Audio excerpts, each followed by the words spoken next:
নমস্কাৰ বন্ধুসকল, মই আপোনালোকৰ বাবে এটা মজা আৰু ইণ্টাৰেষ্টিং এটা বিষয় লৈ আছোঁ, যিটো বিষয় হৈছে ইগনোৰ। অকণমানো হাই কাজিয়া নকৰাকৈ, অকণমানো তেওঁলোকৰ মাৰপিট নকৰাকৈ আপুনি সেই মানুহজনক কেনেধৰণে দুখ দিব বা মনত আঘাত দিব সেই ব্যক্তিজনক, সেই কথা আজি ক'বলৈ গৈ আছোঁ। গতিকে ভিডিঅ'টো শেষলৈকে চাবলৈ নাপাহৰিব। ব'লক তেন্তে ভিডিঅ'টো আৰম্ভ কৰিছোঁ।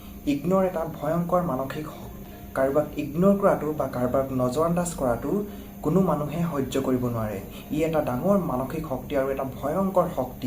এজন মানুহে সকলো সহ্য কৰিব পাৰে, কিন্তু অপমানকো সহ্য কৰিব কিন্তু তেওঁক নজৰআন্দাজ কৰাটো কোনেও সহ্য কৰিব নোৱাৰে।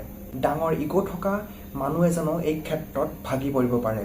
কাৰোবাক মানসিকভাৱে দুৰ্বল কৰাৰ একমাত্ৰ উপায়টোৱে হৈছে তেওঁ সম্পূৰ্ণৰূপে তোমাৰ মনৰ পৰা বা আপোনাৰ মনৰ পৰা সম্পূৰ্ণৰূপে ডিলিট কৰি দিয়া, অৰ্থাৎ সম্পূৰ্ণৰূপে ইগনোৰ কৰি দিয়া। চাব যে সেই মানুহজন যিজনক আপুনি ইগনোৰ কৰিব, সেই মানুহজন আপোনাৰ ওচৰতে আছে, আপোনাৰ লগতে আছে, কিন্তু আপুনি তেখেতক এনেধৰণে দেখুৱাব লাগিব যে তোমাৰ আগত তাৰ কোনো অস্তিত্ব নাই। এনেধৰণে তোমাক সেই ব্যক্তিজনক তুমি দেখুৱাব লাগিব।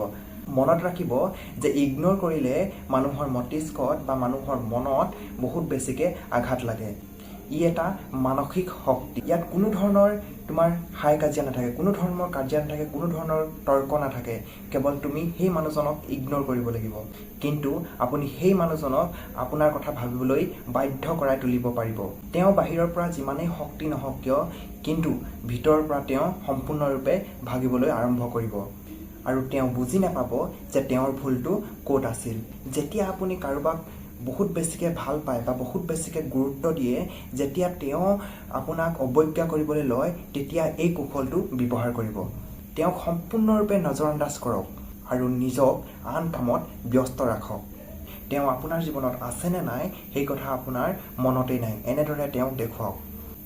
আৰম্ভণিতে কিছুদিন তেওঁ হয়তো অহংকাৰত থাকিব যে আপুনি নিজেই গৈ তাৰ লগত বা তেখেতৰ লগত আপুনি কথা পাতিব বিচাৰিব, কিন্তু মনত ৰাখিব যে আপোনাৰ নিয়ম কেতিয়াও নাপাহৰিব। সম্পূৰ্ণ মৌন হৈ যাওক।